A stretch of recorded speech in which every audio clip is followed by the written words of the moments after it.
এলডিসির বাংলাদেশ এবং গ্লোবাল পরিস্থিতি কি চমৎকারভাবে তুলে ধরেছেন। একই সঙ্গে উনি এলডিসি উত্তরণের প্রেক্ষিতে আমাদের এফডিআই আকৃষ্ট করার ক্ষেত্রে কৌশল উন্নয়নের কৌশল নেওয়া প্রয়োজন এবং রপ্তানির যে প্রভাব সেটি ধরে রাখার জন্য আমাদের এখন কি করণীয় সে বিষয়ে চমৎকারভাবে উপস্থাপনা করেছেন। আমি জাবিকে ধন্যবাদ জানাচ্ছি। এ পর্যায়ে আমি অনুরোধ করবো আমাদের আজকের অনুষ্ঠানের ওয়েবিনারের তিনজন যে প্যানেলিস্ট রয়েছেন অত্যন্ত প্রাসঙ্গিক, আমি মনে করি বাংলাদেশের তিনজন সফল উদ্যোক্তা। আমি শুরুতে বাংলাদেশের অন্যতম সফল উদ্যোক্তা এবং এমসিসির ফর্মার প্রেসিডেন্ট, অ্যাপেক্স ফুড লিমিটেডের ব্যবস্থাপনা পরিচালক সৈয়দ নাসিম মঞ্জুর, নাসিম ভাইকে অনুরোধ করছি আলোচনায় অংশগ্রহণের জন্য। নাসিম ভাই প্লিজ। আসসালামু আলাইকুম, ধন্যবাদ। আজকের অনুষ্ঠানের প্রধান অতিথি আমাদের অত্যন্ত শ্রদ্ধেয়ভাজন এবং প্রিয় মন্ত্রী মহোদয়, আমাদের আরেকজন খুব বিশেষ অতিথি এবং আমাদের বিজনেস সেক্টরে খুবই প্রিয় শ্রদ্ধেয় এক্সিকিউটিভ চেয়ারম্যান মোহাম্মদ সিরাজ ইসলাম, যিনি একা একটা বিপ্লব করার চেষ্টা করছেন আমাদের পক্ষে, এবং আমরা ওনাকে আমাদের সাহায্য সব সময় আমাদের প্রত্যাশা আমরা জানাই।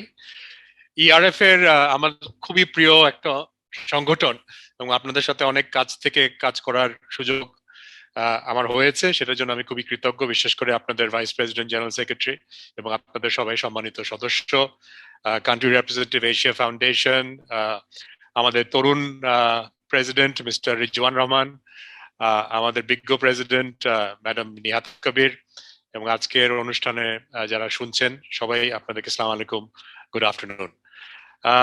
রাজ্জাক ভাইয়ের প্রেজেন্টেশন শোনার পরে অ্যাজ ইউজুয়াল কিছু বলার থাকে না, আদার দেন টু সি যে আপনারাও যতখানি শেখেন আমরা তার থেকে বেশি শিখি, কারণ খুব সুন্দরভাবে এবং অনেক নতুন নতুন তথ্য প্রতিবারই আমি পাই। সো থ্যাংক ইউ রাজ্জাক ভাই for an excellent paper as usual. আমি একটু পড়াশোনা করি ওনার পড়ালেখা নিয়ে, আমি এখান থেকে শিখি। সো আমি ওনার স্লাইড ধরে ধরে কিছু মন্তব্য করতে চাই। ওনার 9 নম্বর স্লাইডে যেখান থেকে উনি শুরু করেছেন যে FDI firms are well linked to global supply chains এবং this is very important for export success and securing improved price. এটা খুব গুরুত্বপূর্ণ একটা পয়েন্ট। আমরা যদি তুলনা করে দেখি, বাংলাদেশের 1000 কিলোগ্রাম টি শার্ট রপ্তানি করলে আমরা গড়ে পাই $1091, আর ভিয়েতনামের 1000 কেজি টি শার্ট রপ্তানি করলে ওনারা পান $2157। অর্থাৎ প্রাইস ডিফারেন্স হচ্ছে অর্ধেক, একই জিনিস T shirt to T shirt. এইখানে এফডিআই রোলটা কি? এফডিআই রোলটা যেটা কারেক্টলি রাজাক ভাই বললেন, বার্গেনিং পাওয়ার, কাস্টমারের কাছ থেকে দামটা আদায় করার যে ক্ষমতা, সেটা যখন এফডিআই ফার্মরা আসে তখন স্বাভাবিকভাবে বেড়ে যায়। আমি আমাদের ইন্ডাস্ট্রি যেখানে আমি কাজ করি, আপনারা জানেন আমি চামড়া এবং চামড়া শিল্পের সাথে জড়িত। আমরা একটা জয়েন্ট ভেঞ্চার ফ্যাক্টরি চায়নার সাথে করার ঠিক মাঝ অবস্থায় ছিলাম, তারপর কোভিড শুরু হয়ে গেল, দুঃখবশত তারা আর আসেনি। বাট যতক্ষণ ছিল ততক্ষণ একটা জিনিস জানতে পারলাম, বাংলাদেশ থেকে একটা আইটেম রপ্তানি হয়, এটাকে বলা হয় এসপাড্রিল, জুট দিয়ে বানানো জুতো। এবং মাননীয় মন্ত্রী এবং আমাদের এক্সিকিউটিভ চেয়ারম্যান নিশ্চয়ই খুশি হবেন, প্রায় 100% ভ্যালু এডিশন স্যার এই প্রোডাক্টটা। বাংলাদেশ থেকে এটা আমরা বিক্রি করি গড়ে $3 থেকে $4, বেশি হলে $6 পাই। একটা চাইনিজ কোম্পানি চায়নাতে বসে $22 এক্স রপ্তানি করে। প্রোডাক্টটা কিন্তু খুব বেশি ভিন্ন না। ভিন্নটা কোথায়? ডিজাইন, বার্গেনিং পাওয়ার, কাস্টমারের সাথে সম্পর্ক, সেটা কিন্তু এফডিআই এনে দেয়। সেজন্য এই জায়গাটা আমার মনে হয় ছোট করে দেখার কোনো কারণ নেই। দ্বিতীয় যেটা উনি বললেন যে আগের থেকে অনেক বেশি, স্লাইড নম্বর 10-এ, এখন এফডিআই আরো গুরুত্বপূর্ণ। কারণ হচ্ছে যে এখন কিন্তু আমরা এফডিআই এর সাথে প্রতিযোগিতা শুধু ইন্ডিয়া, ভিয়েতনাম এবং ক্যাম্বোডিয়ার সাথে লিপ্ত না, আমরা কিন্তু এখন ইউকে, পর্তুগাল এবং ইটালির সাথেও লিপ্ত।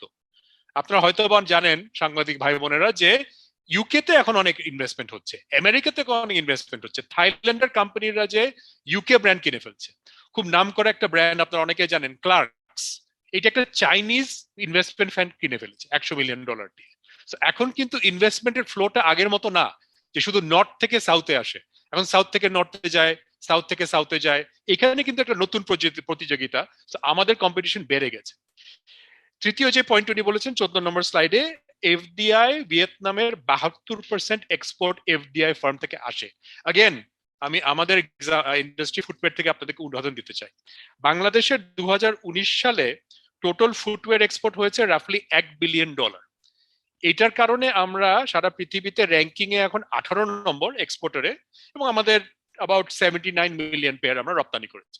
79 মিলিয়ন পেয়ার $1 বিলিয়ন কাছাকাছি। আমাদের অ্যাভারেজ প্রাইস $13.5, $13.52। ভিয়েতনাম পৃথিবীর দ্বিতীয় এক্সপোর্টার, তাদের এক্সপোর্ট হয়েছে $13.04 বিলিয়ন, এবং তারা এক্সপোর্ট করেছে 1.4 বিলিয়ন পেয়ার, এবং তাদের এক্সপোর্ট প্রাইস $16। আমাদের এক্সপোর্ট প্রাইস $13, তাদের 13.5, তাদের $16, অর্থাৎ 17% ডিফারেন্স। কিন্তু সেখান থেকে আরো বড় ইন্ডিকেটর যেটা রাজাক ভাই বললেন, আমি পুরোপুরি ওনার সাথে একমত। প্রথম 5টা টপ ফার্ম ভিয়েতনামে যারা এক্সপোর্ট করেন, 5টাই হচ্ছে জয়েন্ট ভেঞ্চার। 5টার মধ্যে 4টা হচ্ছে কোরিয়ান, একটা হচ্ছে চাইনিজ জয়েন্ট ভেঞ্চার। প্রথম যে ফার্ম, সেটার নাম হচ্ছে তাইওয়ান ভিনা ইন্ডাস্ট্রিয়াল। কোরিয়ান ইনভেস্টমেন্ট 1994 সালে 30,000 ওয়ার্কার, $1 বিলিয়ন রপ্তানি। তো ভিয়েতনামে একটা কোরিয়ান কোম্পানি 94 সাল থেকে সারা বছরে স্যার $1 বিলিয়ন রপ্তানি করে। আমরা বাংলাদেশে সবাই মিলে $1 বিলিয়ন রপ্তানি করি। That is the power of FDI on moving export. এটাকে আপনাদেরকে ছোট করে দেখার কোনো অবকাশ নেই। 19 নম্বর স্লাইডে উনি বলেছেন যে বাংলাদেশের ম্যানুফ্যাকচারিং এফডিআই তে আমরা কিছু উন্নতি দেখছি। হ্যাঁ দেখছি, আমরা দেখছি যে ম্যানুফ্যাকচারিং এর স্টক, যদি আমরা ম্যানুফ্যাকচারিং আদায় আবার 35%, বাকি যেগুলো এসছে সেগুলো হয়েছে আপনার গ্যাস, পেট্রোলিয়াম, পাওয়ার, ব্যাংকিং। আমি মনে করি যে আমাদের নেট ইনফ্লোটা দেখা অনেক বেশি দরকার। অনেকগুলো ম্যান্ডেটেড রিইনভেস্টমেন্ট, স্ট্যান্ডার্ড চার্টার্ড ব্যাংকের কিছু প্রফিট রিইনভেস্ট করতেই হয়, টেলকো কোম্পানি কিছু প্রফিট রিইনভেস্ট করতেই হয়। সেগুলোকে নতুন ইনভেস্টমেন্টের খাতে না দেখে আমাদের আলাদা করে নতুন কারা ইনভেস্টমেন্ট করছে সেটা দেখা আমার মনে হয় সময় এখন বিশেষ করে বাইরের জন্য অনেক বেশি গুরুত্বপূর্ণ, এবং আমি জানি যে ওনারা এটা দেখছেন। উনি 22 নম্বর স্লাইডে বলেছেন যে প্যান্ডেমিকের জন্য গ্লোবাল এফডিআই একটা ধস নেমেছে। উনি দেখেছেন যে অর্ধেকে নেমে এসছে, এবং এটা কিন্তু একটা বিশাল চ্যালেঞ্জের মোকাবেলা আমরা সবাই। Divestment, diversion, drop in new investment. তারা কি সবাই ঘরের কাছে ইনভেস্টমেন্ট করে? তারা কি ইনভেস্টমেন্ট করার ক্ষমতাই নাই, কোত্থেকে তারা ইনভেস্টমেন্ট করবেন? বাংলাদেশ তো দূরের কথা। কিন্তু এখানে একটা কিন্তু আছে। কিন্তুটা হচ্ছে বাংলাদেশের একটা নতুন সুযোগ। সেটা হচ্ছে কি, দুটো জায়গায়। আমি জানি এই ওয়েবিনারে আমাদের গার্মেন্টস এর একজন কর্ণধর, কন্টিনেন্টাল গার্মেন্টস এর মুনির সাহেব আছেন। উনি নিশ্চয়ই বলবেন চান্স পেলে যে আমরা দেখছি যে বড় বড় আমেরিকান ব্র্যান্ড, তাদেরকে বলা হচ্ছে যে আপনারা চায়না থেকে কিন্তু আর কাপড় ব্যবহার করতে পারবেন না, ওই কাপড়, ওই ফ্যাব্রিক কিন্তু অন্য দেশ থেকে আনতে হবে। এই ধরনের ফ্যাব্রিকের ফ্যাক্টরি কি বাংলাদেশে হতে পারে না? অবশ্যই হতে পারে। কোথায় হচ্ছে? পাকিস্তানে হচ্ছে, ইন্ডিয়াতে হচ্ছে, ভিয়েতনামে হচ্ছে, বাংলাদেশে হতে পারে। এটা একটা বড় অপরচুনিটি। চায়না এবং আমেরিকার এই টেনশন বাইডেন অ্যাডমিনিস্ট্রেশনে যাবে না, এটা চলবে। দ্বিতীয়, আরো প্রাসঙ্গিক, মিয়ানমার অপরচুনিটি। আমি এটা বলতেই চাচ্ছি বিকজ এটা বলা খুব দরকার। মিয়ানমার নিয়ে অনেক কথা শুনতে হয়েছে অনেক বছর ধরে। আমি ব্যক্তিগত মনে করি যে এখন একটা সময় এসে বাংলাদেশের এই ক্যাপচার করা, বিশেষ করে জাপানিজ ইনভেস্টমেন্ট রিক্যাপচার করা মিয়ানমার থেকে। তাদের সাথে আমাদের বন্ধুত্ব সবসময় থাকবে, কিন্তু ব্যবসার জায়গায় আমাদের কোনো ছাড় নেই। মিয়ানমার থেকে এখন ছিনিয়ে নেওয়ার সময় এখন, এই চান্সটা we must not lose. Slide number 25 এবং 27, এখানে উনি স্ট্রেংথস এন্ড উইকনেসেস দেখিয়েছেন বাংলাদেশের ইনভেস্টমেন্ট। অ্যাজ ইউজুয়াল খুবই কম্প্রিহেন্সিভ। দুটো জিনিস রাজাক ভাই আমি আশা করেছিলাম যে দেখবো, আমি একটু আপনাকে সাজেস্ট করতে চাই বিনীতভাবে।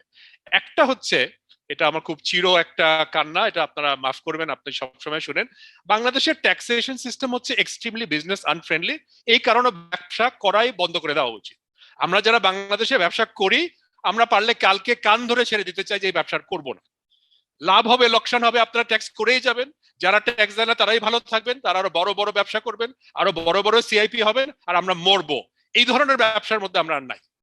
ট্যাক্সেশন সিস্টেম ঠিক করেন, নাহলে এক্সিস্টিং ব্যবসায় থাকবে না, নতুন বিনিয়োগ তো প্রশ্নই ওঠে না। এখানে যদি এনবিআর শুধু ট্যাক্স কালেক্টর মন্ত্রণালয় থাকে, সারা জীবন খালি বলে আমরা শুনছি, কিন্তু কোনো রিয়ালিটিতে সেটার কোনো বাস্তবতা আমরা দেখি না, তার মানে বাংলাদেশে আপনারা বিনিয়োগ চান না, বলে দেন, আমরা বন্ধ হয়ে সবাই ট্রেডার হয়ে যায়। কারণ ট্রেডিং করে ব্যবসা ভালো, ম্যানুফ্যাকচারিং করে এই মরার খাটনি কোনো কোনো কোনো কোনো ভাবেই এটা যুক্তিসঙ্গত নয়। দ্বিতীয় হচ্ছে speed to market. Bangladesh is too slow. ভিয়েতনামের সাথে আমরা পারি না, রেগুলারলি আমরা ব্যবসা হারাচ্ছি। সেখানে আমাদের প্রত্যেকটা প্রসেস, কাস্টমস ক্লিয়ারেন্স, আপনারা পৃথিবীর আরেকটা দেশ একটু প্লিজ আমাদের রিপোর্টার ভাই বোনেরা একটু গবেষণা একটু বের করেন তো প্লিজ, যে ডিএচএল এর কাস্টমস ক্লিয়ারেন্স লাগে, এটা একটু বের করেন। এবং ডিএচএল এর কাস্টমস ক্লিয়ারেন্সের এনবিআর কি মহাভারত অশুদ্ধ করে দিল সেটা একটু আপনারা বের করেন, যেটা আমরা জানতে চাই যে এটা দিয়ে কি লাভ হচ্ছে বাংলাদেশের, কার ইন্টারেস্ট প্রোটেক্ট হচ্ছে। Speed to market is a major deterrent to business to Bangladesh. অনেকে এসে আশ্চর্য যায় এতদিন লাগে কেন আপনাদের ব্যবসা করতে। সর্বশেষে উনি যেটা বললেন, আমি বলবো যে export expansion is as important as diversification. এটা খুব গুরুত্বপূর্ণ একটা, যদি কোনো হেডলাইন করেন এটা হেডলাইন করেন আমাদের রিপোর্টার ভাই বোনেরা, যে শুধুমাত্র ডাইভার্সিফিকেশন নিয়ে গলাভারি না করে যদি আমাদের এক্সপোর্ট বৃদ্ধি না হয় তাহলে কিন্তু সেটা হবে না। অ্যাকচুয়ালি কি সেটা হচ্ছে? আমাদের কি শুধু ভ্যালিউ গ্রোথ হচ্ছে নাকি শুধু ভলিউম গ্রোথ হচ্ছে? আমি মনে করছি কিন্তু আমাদের ভলিউম গ্রোথ হচ্ছে, ভ্যালিউ কিন্তু বাড়ছে না। সো ওনার যে সুপারিশ সেটার সাথে সুর মিলিয়ে আমি বলতে চাই, প্রথম, টার্গেটেড দেশ Japan, European union, Canada, India, China. আমি আবার রিপিট করি, Japan, European union, Canada, India, China. আমেরিকার পিছনে সময় নষ্ট করে লাভ নেই, তারা কিছু দেবে না আমাদেরকে। যারা দেবে, যেখানে গেলে আমাদের লাভ হবে, এই কয়টা দেশের সাথে আমাদের এই strategic duty free quota free access চালিয়ে রাখতে হবে, বের করতে হবে। এটা পারবো। জাপান হচ্ছে আমাদের 1 নম্বর বন্ধুতম দেশ, তারা চায়, তাদের সাথে আমরা এনগেজ করেছি এমসিসিআই থেকে, তারা চায় আমাদের এগিয়ে আসতে। দ্বিতীয়, সেক্টর ধরে স্ট্র্যাটেজিক সেক্টর, আমরা ব্রাশ ফায়ার মোড ইনভেস্টমেন্ট না করে স্নাইপার মোডে ইনভেস্টমেন্ট খুঁজি, অর্থাৎ টার্গেট করে কোন কোন সেক্টরে ইনভেস্টমেন্ট আসা উচিত। প্রথম, কোভিড পরিপ্রেক্ষিতে হেলথ, এইখানে হেলথ সেক্টরকে খুলে দিতে হবে। বিদেশ থেকে যদি ডাক্তার লাগে আসতে হবে, বিদেশ থেকে যদি টেকনিশিয়ান আসে আসতে হবে, তাদের কাছ থেকে প্রশিক্ষণ নিয়ে কয়েক বছরের মধ্যে তাদেরকে আবার তাদের দেশে ফিরিয়ে যেতে হবে। এটা করতে হবে, নালে আমাদের এই lowest per capital spending on public health improvement হবে না, দেশ থেকে টাকা বেরিয়ে যাবে। দ্বিতীয়, agro and food processing. Thailand is a great example. আমরা দেখলাম যে ওনার স্লাইডে $100 বিলিয়ন জায়গায় ওনারা পৌঁছে গেছেন। তাদেরও কাঁঠাল আছে, তাদেরও আম আছে, তাদেরও কিন্তু পেয়ারা আছে, আমাদেরও একই। আমরা এটা নিয়ে কি করি, তারা এটা নিয়ে কি করে, অ্যাগ্রো এবং food processing. Third, light engineering. আমরা দেখছি ইন্ডিয়া পার্শ্ববর্তী দেশে তারা লাইট ইঞ্জিনিয়ারিং নিয়ে অটোমোটিভ সাপ্লাই চেইন, নট গাড়ি বানানো, গাড়ির পার্টস বানানো, এটার একটা বিশাল বিশাল অবকাশ এখন বাংলাদেশে আছে। নন কটন অ্যাপারেল, আমাদের বিজিএমইএ বন্ধুরা নিশ্চয়ই বলবেন, নন কটন অ্যাপারেল একটা বিশাল বিশাল জায়গা। এবং last but not list, home textile. আমরা দেখছি হোম টেক্সটাইল একটা বিশাল গ্রোথ, বিশাল সম্ভাবনা, এখানেও কিন্তু ইনভেস্টমেন্টের জায়গা আছে। তৃতীয় বলেছে, আবারও বলবো, ট্যাক্স রিফর্ম। এটা ছাড়া কিছুই হবে না, প্রথম দুটো বলে লাভ নেই। লাস্ট বাট নট লিস্ট, আপনাদের মাধ্যমে, বিশেষ করে ইকোনমিক রিপোর্টার্স ফোরামের মাধ্যমে এবং বাইডা আমাদের সম্মানিত এক্সিকিউটিভ চেয়ারম্যানের মাধ্যমে, যে সকল বিদেশি বিনিয়োগকারী বাংলাদেশে বিনিয়োগ করে ওনারা সফল হয়েছেন, এর অনেক এক্সাম্পল আছে, তাদেরকে সামনে নিয়ে আসেন, তাদেরকে কথা বলতে দেন, তাদের সুযোগ সুবিধাগুলো বাড়িয়ে দেন, তারাই আমাদের সবচেয়ে ভালো অ্যাম্বাসেডর হবে। ধন্যবাদ ইআরএফ কে, ধন্যবাদ রাজ্জাক ভাইকে, এবং ধন্যবাদ আপনার সবাইকে ধৈর্য দিয়ে কথা শোনার জন্য। আসসালামু আলাইকুম। থ্যাংক ইউ নাসিম ভাই। নাসিম ভাই একেবারে মন থেকে খুব চমৎকার বলেছেন। ট্যাক্স রিফর্মস এর যে কথাটি বলেছেন, এটা আমরা সত্যিকার অর্থে আমরা এই যে আমাদের ব্যবসায়িক বন্ধুদের কাছ থেকে দীর্ঘদিন শুনে আসছি, কিন্তু এইটার উন্নতি হয়েছে কিনা এটা যারা উদ্যোক্তা ওনারা ভালো বলতে পারবেন। এরপর যে আমি অনুরোধ করব Dhaka chamber of commerce and industries সম্মানিত প্রেসিডেন্ট, অত্যন্ত ব্রিলিয়ান্ট এবং ডাইনামিক লিডার, আমাদের তরুণ প্রজন্মের ব্যবসায়ী নেতা জনাব রিজন রহমান। রিজন ভাই প্লিজ। আসিফ ভাই, থ্যাংক ইউ বলছি for putting me on the spot. মানে আপনি আমাকে সৈয়দ নাসিম মঞ্জুরের পরে বক্তব্য রাখতে বলে, এটা আগে বললে ভালো হতো। আর রাজ্জাক ভাইয়ের আমি আসলে অনেক প্রিপারেশন নিয়ে এসেছিলাম, পরে রাজ্জাক ভাইয়ের প্রেজেন্টেশন দেখে তো আমার সব টপিক পুরো চেঞ্জ হয়ে গেল। মানে he has covered everything. So let me start. ফার্স্টে মান্নান স্যার আছেন নাকি জানি, স্যারকে দেখতে পাচ্ছেন না। স্যার আসসালামু আলাইকুম। সিরাজ স্যার আসসালামু আলাইকুম। আমি লেট মি স্টার্ট বাই একটু সিরাজ স্যারের যে ইওডিবি, এটা নিয়ে যে আমরা কথা হচ্ছে, ইজ অফ ডুইং বিজনেস, এটা নিয়ে বলি। এটা নিয়ে এক হাতে তো তালি বাজে না, এটা তো আমরা সবাই জানি। বাট এখন বিডা কত করে, মানে বিডার সাথে যে সংশ্লিষ্ট যেসব অর্গানাইজেশন গুলো আছে ওনারা কি করেন। এখন বিডা আমি এতটুকু বলতে পারি, 2018 সন থেকে এ পর্যন্ত এসে আই থিঙ্ক 8 স্টেপস 9 স্টেপস আগে বেড়েছে, যেটা রাজ্জাক ভাইয়ের রিপোর্টে আমরা দেখলাম। তো এটা বেড়েছে, বাট আমাদের এখানে কিন্তু সিটি কর্পোরেশন যারা ইনভলভ, এখানে আমাদের যে health sector involve, all ministry সংশ্লিষ্ট যারা, তারা সবাই ইনভলভ। এখন it has to B United effort. এই যে নাসিম ভাই যে কথাটা বললেন যে আমরা ট্রেডার হলেই ভালো, ইন্ডাস্ট্রিয়ালিস্ট হয়ে ফাঁদে পড়লাম because of the tax reform. এখন স্যার যতই ইজ অফ ডুইং বিজনেস হোক, আমাদের ট্যাক্স রিফর্ম নিয়ে না বলেই না, আমরা ব্যবসায়ী। আমি আবার একটু আরামে আছি, আমি ট্রেডার, নাসিম ভাই ইন্ডাস্ট্রিয়ালিস্ট, ওই জন্য আমি আরামে আছি, উনি একটু সমস্যায় আছেন। এখন হ্যাঁ, রিজনে আমাদের ট্যাক্স ইজ দ্য হাইয়েস্ট। আমরা 32.5% ট্যাক্স দিচ্ছি, যেখানে global average and Asia average and SAARC অ্যাভারেজে আমরা we are high in all aspects. এখন নেটটাকে বাড়ানো, স্কোপটাকে যদি আমরা কনসেন্ট্রেট করি ইনস্টেড অফ চার্জিং দ্য মানে হায়ার ট্যাক্সেস, তাহলে এখানে আমাদের কনসেপচুয়ালি একটা পসিবিলিটি আছে। আরেকটা হলো স্যার যে আমাদের ব্ল্যাক মানি হোয়াইটনিং স্কিম যেটা আমাদের আছে, আমি দেখলাম যে আমি যদি আগামী বছর ট্যাক্সটা ফাঁকি দিই, তাহলে কিন্তু আমার এখানে 22.5% লাভ হয় স্যার। এটা কেন স্যার? আমি আগামী বছর, এই বছর ধরুন আমি ট্যাক্সটা দিব না, এই বছর না দিয়ে আমি আগামী বছর যদি 10% পেনাল্টি দিই, তাহলে কিন্তু আমার টাকাটা সাদা হয়ে যায়। তা আমি এখন বোকার মতো কেন ট্যাক্স দিব বলেন আপনি আমাকে? এটা তো এই কনসেপ্টটা আমাদের শুরু হলো। এখন এই কনসেপ্টটা আমাদের কোথায় আছে? একটা হলো আবাসন খাতে, আর একটা হলো পুঁজিবাজারের খাতে। এখন আপনি যদি কনসেপ্টটা আবার 10-15 বছর পিছিয়ে যান, 2008-এ এরকম একটা ইনিশিয়েটিভ নেওয়া হয়েছিল। তারপর কিন্তু ওই পুঁজিবাজারে যখন আমাদের কালো টাকাটা ঢুকলো 2010-এ, আমাদের পুঁজিবাজারের কি হালটা হলো এটা আমরা সবাই জানি। আমরা কি সেই পথে আবার যাচ্ছি? আমরা যদি আবাসন খাত থেকে, পুঁজিবাজার খাত থেকে বেরিয়ে এসে আমরা যদি অবকাঠামো খাতে, এই আজকে হেলথ সেক্টর নিয়ে এতগুলো কথা হচ্ছে, আমরা ব্যবসায়ীরা যখন ওই যে এফডিআই যখন আসে, ওরা লোকাল ইনভেস্টরদের হেলথ চেক করে, নাসিম ভাইকে ফোন দেয়, নিহাত আপাকে ফোন দেয় যে আমাদের লোকাল ইনভেস্টরদের কি অবস্থা, আমাকেও ফোন দেয়। কিন্তু তারপরে আবার এটাও দেখে যে আমাদের যখন শরীর খারাপ হয় আমরা ট্রিটমেন্টে যাই বিদেশে। আমাদের হেলথ ইনফ্রাস্ট্রাকচার ইজ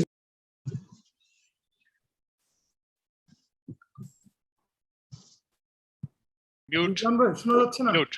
জি, এখন শুনতে পাচ্ছেন? সরি। জি।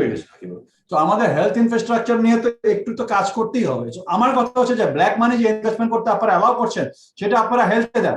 সেটা এই যে আপনাদের ইকোনমিক জোন যে ইনফ্রাস্ট্রাকচারের যে শর্টেজ আছে, সেখানে আপনারা অ্যালাউ করেন ব্ল্যাকটা। খালি কেন রিয়েল এস্টেট এবং কি বলে আপনার ক্যাপিটাল মার্কেটে হবে? কারণ সেই সব মার্কেটে যদি আপনি খালি কালো টাকা দেন, তাহলে আপনার একটা বাবল ইকোনমি তৈরি হবে। বাবল মার্কেট তৈরি হলে বাবলটা একদিন একদিন বার্স্ট করবে।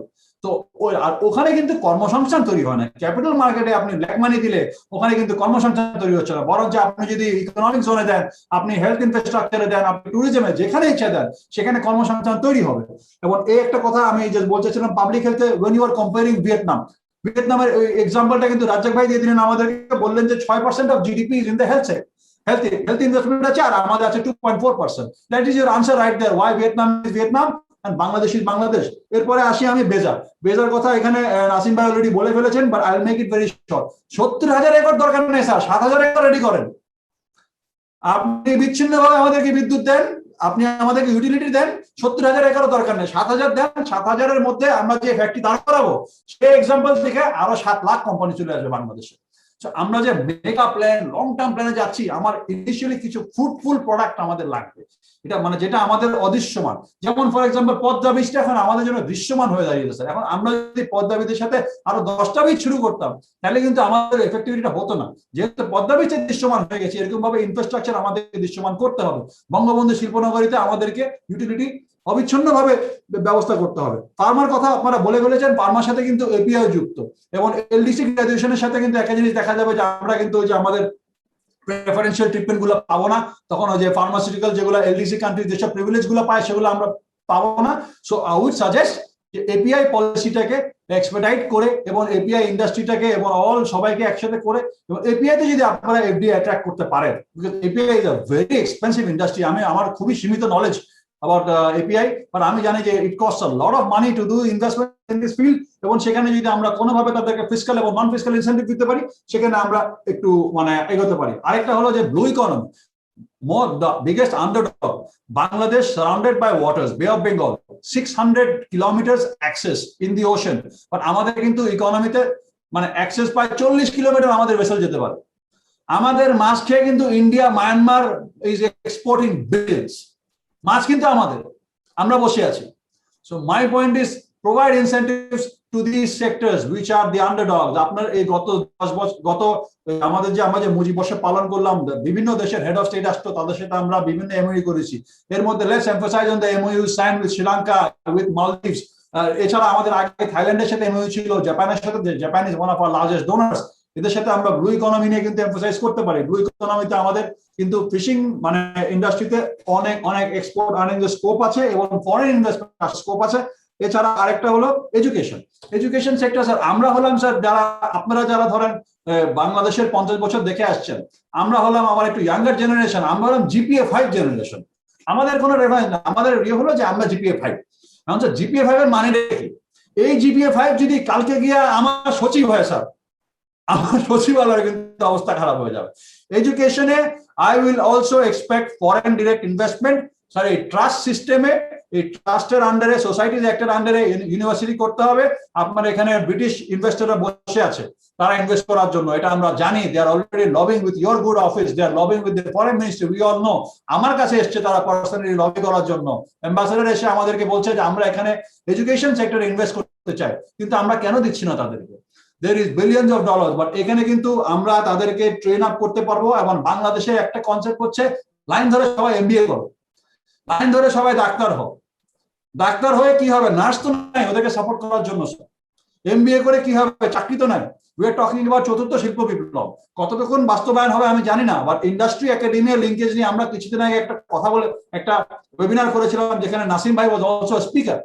এবং what I liked about his end of the story, যে ইন্ডাস্ট্রি একাডেমির লিঙ্কেজটা যে কত বড় ইম্পর্টেন্ট একটা জিনিস আমাদের জন্য, এটার ক্লিয়ার এক্সাম্পল হচ্ছে অক্সফোর্ড অ্যাস্ট্রাজেনেকা। ইন্ডাস্ট্রি একাডেমিয়া কিন্তু আজকে আপনাকে বাঁচাচ্ছে। তা আমরা কি করছি? আমরা একাডেমিশিয়ানদের ওই রেগুলার কারিকুলাম নিয়ে পড়াচ্ছি মানুষকে। ইন্ডাস্ট্রি বসে আছে। আমি আজকে সকালে আমি আপনাকে এক্সপিরিয়েন্স দিতে পারি, আমার সামনে এখানে 101টা রিসার্চ ফেলোর সিভি আছে। ওনারা রিসার্চ কোঅর্ডিনেট করে। আমি বলেছি I need a research fellow, ওনারা রিসার্চ কোঅর্ডিনেট করে। আমাদের বাংলাদেশে ইন্ডাস্ট্রিতে ওরকম লোকজন নাই দক্ষ জনবল তৈরি করার জন্য। এইসব জায়গায় আমাদেরকে ফিসক্যাল এবং নন ফিসক্যাল ইনসেন্টিভ দিতে হবে। লাস্টে একটা কথা আমি জাস্ট এটা বেশি হাইলাইট করবো না, আমার পরে নিহাদ আপা আছেন। আরবিট্রেশন, অল্টারনেটিভ ডিসপিউট রেজলিউশন যদি আপনি ম্যান্ডেটরি না করেন কমার্শিয়াল ডিসপিউটের ক্ষেত্রে, আপনি কি করে এক্সপেক্ট করেন যে বাংলাদেশে ইজ অফ ডুইং বিজনেস আমরা বিডাকে আরো হেল্প করতে পারবো? This needs to be solved overnight. আপনার এক একটা কেসে 8-10 বছর লেগে যায়। এগুলো তো ফরেন ইনভেস্টররা শুনছে, ওরা যখন কথা বলে। আজকে যখন বিদেশ থেকে, ইনফ্যাক্ট আমার কাছে একটা one of the largest exporters of India, shoe manufacturer, সে বাংলাদেশে ইনভেস্ট করতে চেয়েছিল। সে আমাকে বলেছে I want to meet Syed Nasim Manzur. আমি ওনাকে তার কাছে নিয়ে গেলাম। কেন? He wants to know about the local health. He wants to know about the local health of the local investors. So local investor থেকে যদি প্রোটেকশনটা দেন, তাহলে আমি মনে করি they will always successful. আরেকটা কথা বলেছেন, লাস্ট আমি শেষ করে দিচ্ছি, বেশি সময় নষ্ট করবো না। এক্সপোর্ট ডাইভার্সিফিকেশনের কথা, আরএমজি সাকসেস মডেল। মাননীয় মন্ত্রী মহোদয়কে দেখছি না এখানে। এবার স্যার আপনারা তো 50 বছর ধরে তো আরএমজি কে নার্চার করলেন, আমি মানা করছি না, করেন, আরো 50 বছর করেন। বাট আরো সেক্টর কিন্তু আছে, এদেরকেও নার্চার করেন। এরাও কিন্তু একদিন আপনাকে $50 বিলিয়ন এনে দিবে। এবং লোকাল ইনভেস্টরদেরকে আপনি সুযোগটা করে দেন, ওরা ওই এনভায়রনমেন্টটা দেখেই আমাদের কিন্তু ফরেন ইনভেস্টররা বাংলাদেশে আসবে eventually. So I will also expect যে আরএমজি সাকসেস মডেলটা আজকে ফুটওয়্যার। জি স্যার, আমি আমাকে দেখা যাচ্ছে এখন পর্যন্ত? স্যার আপনাকে দেখা যাচ্ছে, দেখে খুব ভালো লাগছে। আমি শুনেছি, সব শুনছিলাম মাঝখানে। স্যার আপনার কাছে হাত জোর করে বলছিলাম যে আপনারা 50 বছর ধরে আরএমজি কে নার্চার করেছেন, ইনশাল্লাহ করেন, আছি। কিন্তু আরো সেক্টর আছে বাংলাদেশে, এবং অ্যানুয়াল ডেভেলপমেন্ট প্ল্যান যেটা বাংলাদেশের, আমরা বাজেট নিয়ে সবসময় কথা বলি, এডিপি কিন্তু পুরোপুরি আপনার হাতে। এটা কিন্তু পুরো আপনার হাতে, এবং আপনারা আপনার উপরে একদমই ডিপেন্ডেন্ট। আপনি আরএমজি সাকসেস মডেলটা সব সেক্টরে খুলে দেন, তাহলে আমি মনে করি বাংলাদেশ এগিয়ে যাবে আপনাদের নেতৃত্বে। আপনাদের সবাইকে ধন্যবাদ। আমাকে ধন্যবাদ, ধন্যবাদ। তোমার হাতে নাই ধরনের ভার ওরে বীরু, তোমার হাতে রিজান ভাই বলেছেন। রিজান ভাই, thank you, very well said, forceful, two young forceful people. Bah, very good, thank you. বলো ভাই। হ্যালো, থ্যাংক ইউ রিজান ভাই। এবার যে আমি অনুরোধ করছি ওয়েলকাম, কি অবস্থা? এমসিসিআর সম্মানিত প্রেসিডেন্ট, আমি আমাদের সঙ্গে আছি, কথা বলতেছি, বলুন কি অবস্থা?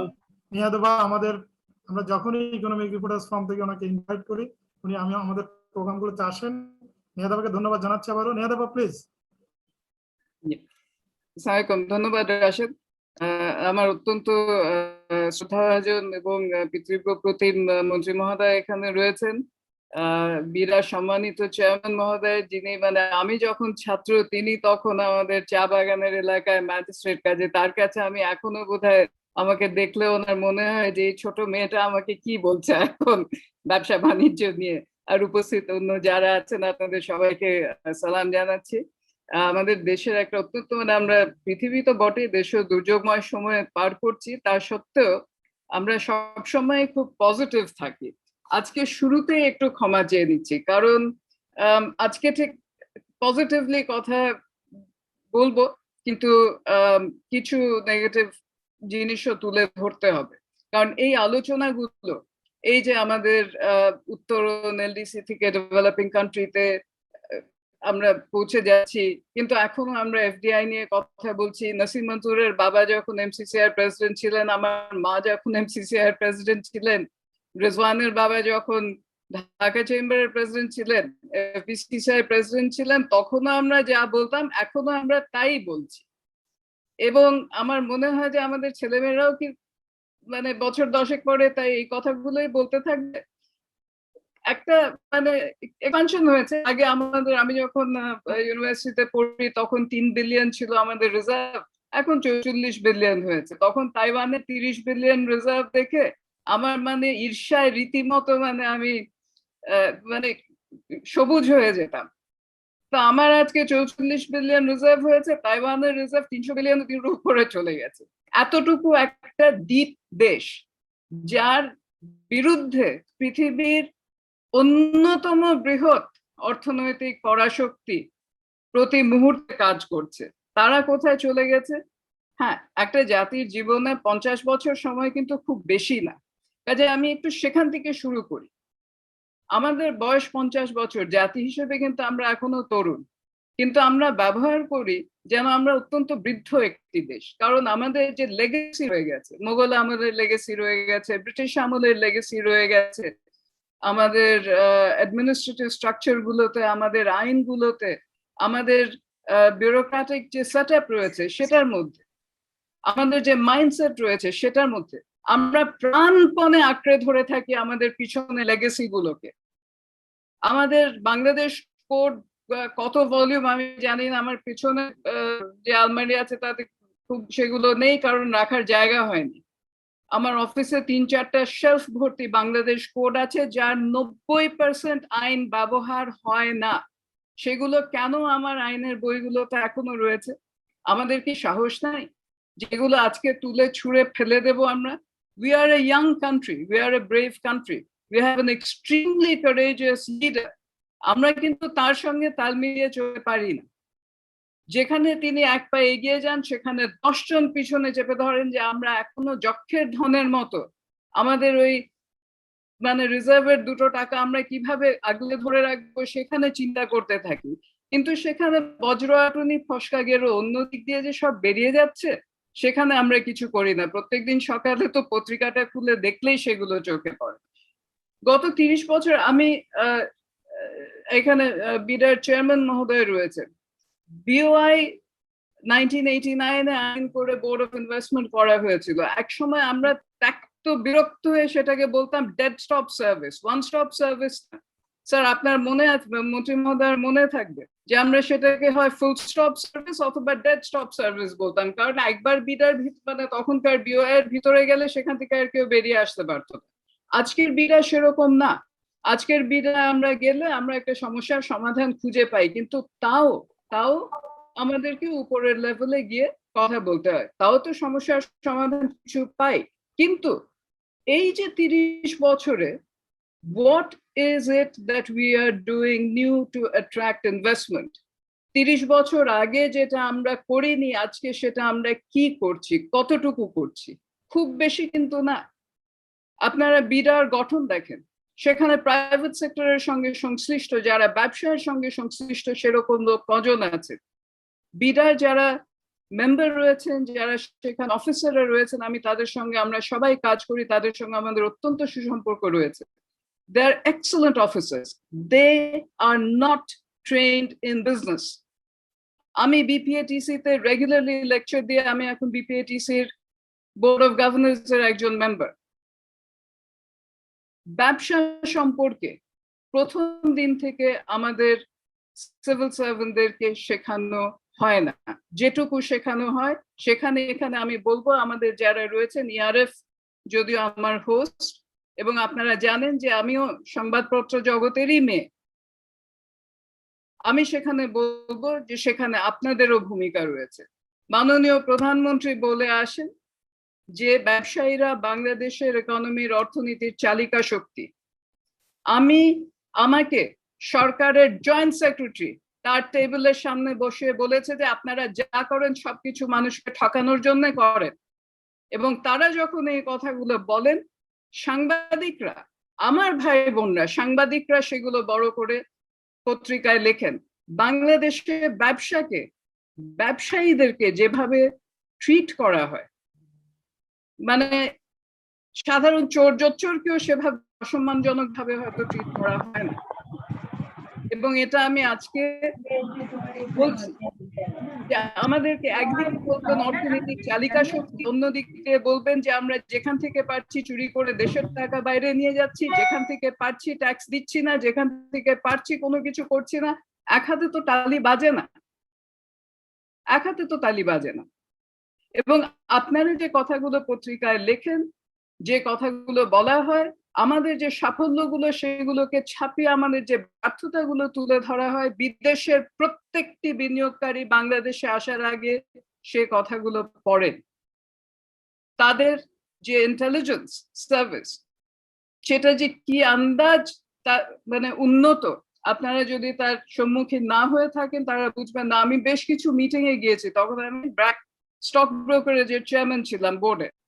তারা আমার ব্যাপারে আমাকে যা বলেছেন সেগুলো আমার নিজেরই মনে ছিল না, সেগুলো আমি নিজেই জানতাম না। কাজেই মার্কেট ইন্টেলিজেন্স তারা যেটা নেন তারা আমাদের এখান থেকে নেন। ডোমেস্টিক্যালি যদি ব্যবসাকে সম্মানের চোখে দেখা না হয়, বিদেশিরা আমাদের দেশে এসে ব্যবসা করবেন না, এটা একটা কথা। আমি আরো গত বছর আমরা সৈয়দ নাসিম মঞ্জুর, আমি এবং আমরা আরো কয়েকজন, ডক্টর মাসরুর রিয়াজ, আমরা শ্রদ্ধেয় এক্সিকিউটিভ চেয়ারম্যান বিডার কাছে গিয়ে আমরা কিছু জিনিস বলে এসেছিলাম যে বাংলাদেশে যদি এফডিআই টার্গেট করে আনতে হয় তাহলে কতগুলো জিনিস দেখতে হবে। সেটা হচ্ছে সেখানে একটা ভিশন সেট করতে হবে, বেঞ্চমার্কিং অফ সেক্টরস করতে হবে টু আইডেন্টিফাই অ্যান্ড ফোকাস যে কোন সেক্টরে যাব। নাসিম বললেন কিছুক্ষণ আগে যে আমরা মানে ব্রাশ ফায়ার না করে আমরা স্নাইপার ফায়ার করি। আমরা তো ব্রাশ ফায়ারও করি না, আমরা স্ক্যাটার শট অ্যাপ্রোচ, চোখ বন্ধ করে ঢিল মেরে দিলাম, লাগলে লাগলো, না লাগলে নাই। তারপরেও যারা এসছেন বাংলাদেশে তারা এত ভালো করছেন। Bangladesh is one of the top performing countries, কিন্তু we are the best kept secret in the world of business.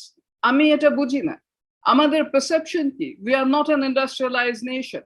আমাদের পারসেপশন কি? রানা প্লাজা। আমাদের perception is not the world class 100+ LEED certified garments factories. আমাদের perception is not our world class pharmaceutical factories. আমাদের perception কি? হাজারীবাগ, সাভারের ETP ছাড়া leather city, এগুলো হচ্ছে আমাদের পারসেপশন। এই পারসেপশনটাকে আমাদের পরিবর্তন করতে হবে, আমাদেরকে এভাবে টার্গেট করে এগোতে হবে।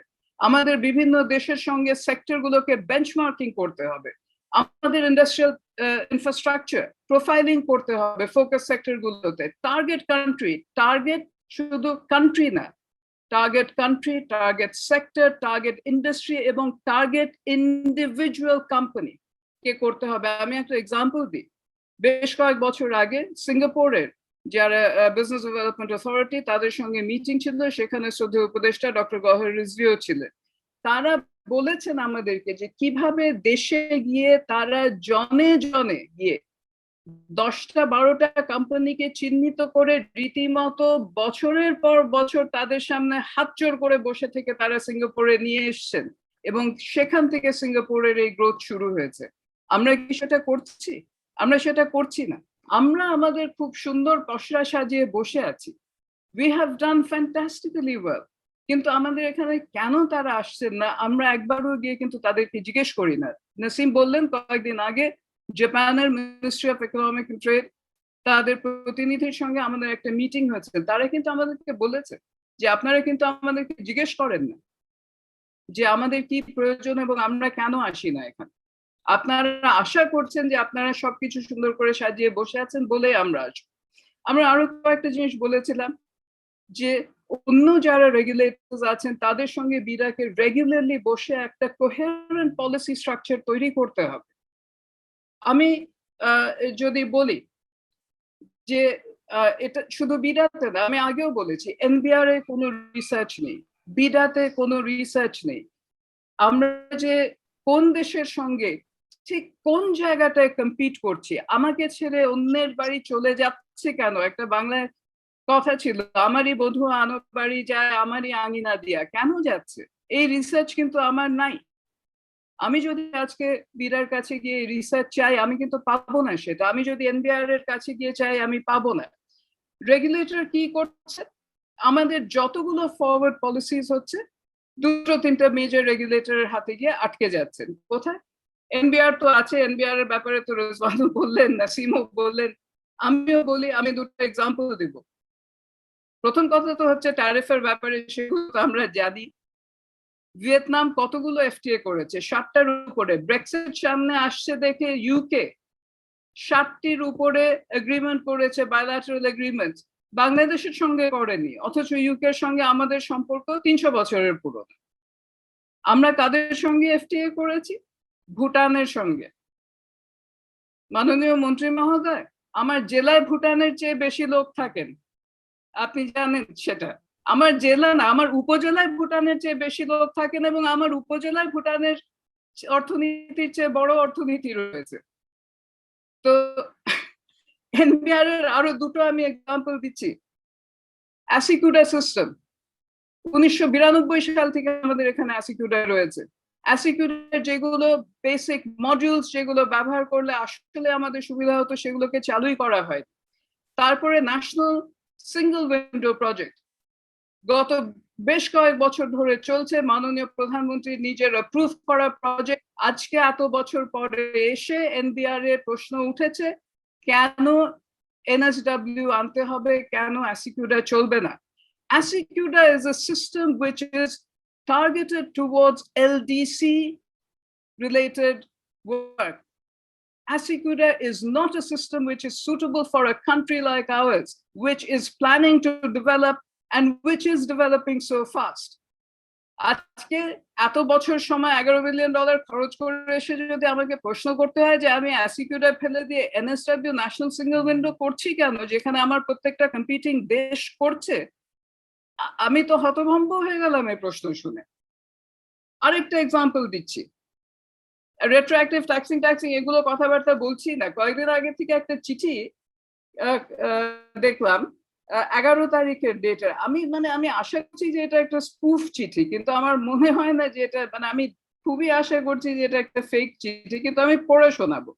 একটা কোম্পানির ব্যাপারে চিঠিটা লিখেছেন বাণিজ্য মন্ত্রণালয়, কোম্পানিটার নামটা আমি বলছি না, কিন্তু সেখানে বিষয় হচ্ছে এই কোম্পানিটিকে করোনা প্রাদুর্ভাব জনিত প্রেক্ষাপটে নিত্য ব্যবহার্য পণ্যের উৎপাদন, পরিবহন ও সরবরাহ চেন অব্যাহত রাখতে সহযোগিতা প্রদানের জন্য প্রয়োজনীয় ব্যবস্থা গ্রহণ।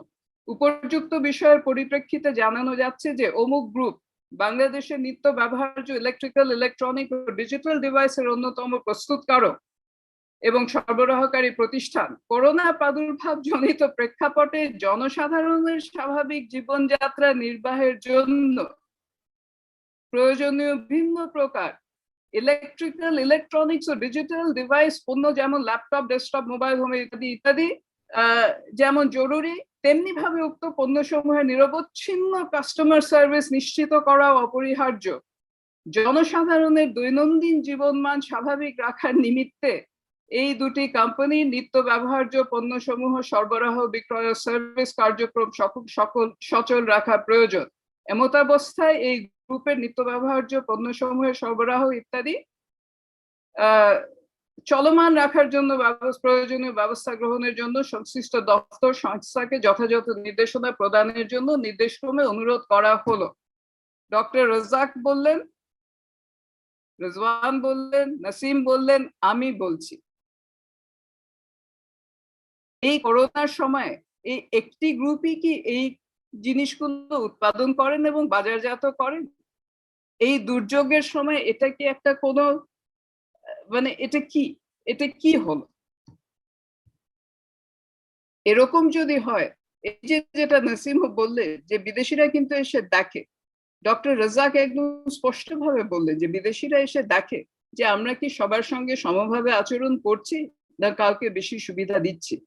এরকম প্রচন্ড দুর্যোগের মুখে স্বাস্থ্য খাতেরও না, এরকম একটা সাধারণ খাতের একটা গ্রুপের জন্য আমরা এই চিঠি লিখছি। আরেকটা এক্সাম্পল দিচ্ছি, আমাদের লকডাউন শুরু হওয়ার আগে বাংলাদেশ ব্যাংক 1 ঘন্টার মধ্যে 3 বার সিদ্ধান্ত পরিবর্তন করে সার্কুলার জারি করলেন যে ব্যাংক খোলা থাকবে, থাকবে না, থাকবে, কটা থেকে থাকবে, কটা থেকে থাকবে না। অথচ আমরা আশা করছি যে পৃথিবীর বড় বড় অন্যান্য সব দেশ থেকে এফডিআই আমাদের দেশে চলে আসবে। আরো তো অনেক এক্সাম্পল আছে, এগুলো প্রতিবারই আমরা দেই, ট্রেড লাইসেন্সের ব্যাপারে এটা সেটা, এগুলো আর না হয় নাই বললাম। অত্যন্ত গুরুত্বপূর্ণ একটা ব্যাপার ডক্টর রাজাক যেটা বলেছেন সেটা হচ্ছে এনফোর্সমেন্ট অফ কন্ট্রাক্ট। সিঙ্গাপুরে 120 দিন লাগে, আমাদের এখানে 1465 দিন লাগে। তারপরেও হয় কিনা সন্দেহ। আমি নিজের আমার পার্সোনাল এক্সপিরিয়েন্স আছে যে আমি একটা কেস শেষ করেছি যেটা শুরু হয়েছিল আমার জন্মের আগে 1962 সালে। সেই কেস আমি এসে শেষ করেছিলাম 1996 সালে, ট্যাক্সের কেস স্যার, নারায়ণগঞ্জ ডকইয়ার্ডের। এবং 1962 থেকে 1996 সাল পর্যন্ত কিন্তু আর কোনো ট্যাক্স নেওয়া যায়নি, এবং কেস শেষ হতে হতে নারায়ণগঞ্জ ডকইয়ার্ড ওয়াজ এ ডিফান্ট কোম্পানি। তো এই জিনিসগুলো তো সবই আছে। আরেকটা আমার এখানে বলতে হবে, আমাদের নিজেদের ব্যাপারেও বলতে হবে, there is a large segment of the business community আমরা পছন্দ করি যে এফডিআই এর দরকার নেই, এফডিআই আনার জন্য যে প্রোটেকশন গুলো সরিয়ে ফেলতে হবে সেগুলোর দরকার নেই ভাই, আমরা ভালোই আমাদের দেশের মধ্যে খেয়ে পড়ে আছি, এত বেশি ব্যবসা করার দরকার নেই। তাদেরকেও আমি বলছি যে এভাবে দেশ এগিয়ে যাবে না, এবং আমাদের যে প্রতি বছর জনসংখ্যা বৃদ্ধি হচ্ছে, আমাদের যে ইয়াং পপুলেশন, তাদের অ্যাসপিরেশনস আমরা এভাবে মিট করতে পারবো না। কাজেই আমাদেরকে সামনের দিকে তাকিয়ে থাকতে এবং আমাদেরকে টার্গেটেড পলিসিস নিতে হবে। আমি একদম সব শেষ দুটো কথা শুধু বলবো, প্রোডাক্ট ডাইভার্সিফিকেশন শব্দ দুটো আমাদের অর্থনীতি এবং নীতি সহায়তা পর্যায়ের অভিধান থেকে ছুঁড়ে ফেলে দেওয়া উচিত। কমার্স মিনিস্ট্রির একটা মিটিং এ আমি সেদিন গিয়েছি, সেখানে আমি দুঃখের সঙ্গে বলছি আরএমজির একজন রিপ্রেজেন্টেটিভ দাঁড়িয়ে বললেন যে অন্যরা যে যেগুলো চাচ্ছেন নীতি সহায়তা, তারা একটু অঙ্ক করে দেখান যে এগুলো দিলে তারা ভালো করবেন। আমরা যখন 1970-80 সালে গার্মেন্টস কে এই সুবিধাগুলো দিয়েছিলাম, ব্যাক টু ব্যাক এলসি সুবিধা এবং আপনার বন্ডেড ওয়্যারহাউসের সুবিধা, তখন কি এসব হিসাব কষে দিয়েছিলাম? না। We were forward looking then. We are not forward looking anymore. এখানে আমাদের প্রাইভেট সেক্টর উপদেষ্টা মহোদয় নেই, থাকলে উনি হয়তো আমাদের ওই প্রথমবারের মতো ফ্যাক্টস ইম্পোর্ট করার গল্প শোনাতেন। আমাদের অনেকটা সেই অবস্থাই হয়ে গেছে এখনো। আমি দুঃখের সঙ্গে বলছি যে আমাদের প্রধানমন্ত্রী যে গতিতে এগিয়ে যাচ্ছেন, আমাদের দেশ যে গতিতে এগিয়ে চলার কথা, কোনো না কোনো কারণে আমরা তার সঙ্গে তাল মিলিয়ে চলতে পারছি না। কাজেই আমরা যদি এফডিআই চাই, সেখানে বিডাকে আমাদের সর্বাত্মকভাবে সহযোগিতা করতে হবে, কিন্তু বিডাকেও এগিয়ে এসে রেগুলার বেসিসে, শুধু এসব ওয়ার্কশপের মাধ্যমে না, রেগুলার কন্ট্যাক্টের সঙ্গে প্রাইভেট সেক্টরের সঙ্গে কন্ট্যাক্টে থাকতে হবে। রাজাক সাহেব যেটা বললেন যে যেখানে আপনার স্পেশালিস্ট অ্যাডভাইজার্স রয়েছেন, ইন্টারন্যাশনাল অ্যাডভাইজার্স রয়েছেন, যারা জানেন কিভাবে এই সমস্ত কোম্পানির সঙ্গে, দেশের সঙ্গে ডিল ব্রোকার করে কোম্পানিগুলোকে নিয়ে আসতে হয়, তাদেরকে নিয়োগ করতে হবে আপনার এক্সিকিউটিভ চেয়ারম্যান মহোদয়। তাদেরকে দিয়ে কাজগুলো করিয়ে আনতে হবে। আমরা যদি মনে করি আমরাই সব পারবো, আমরা পারবো না, আমাদের এই সহায়তাগুলো লাগবে।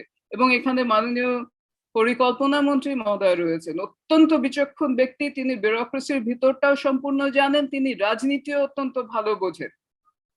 কাজে মন্ত্রী মহোদয়ের কাছে আমার আবেদন যে এই আমাদের এই কথাগুলো, আজকে হয়তো আমরা সবাই একটু মানে একটু ইমোশনাল হাই লেভেলে চলে গেছি, কিন্তু এই কথাগুলো একটু শুনে, একটু গ্রহণ করে, একটু পর্যালোচনা করে যেন কাজগুলো করা হয়।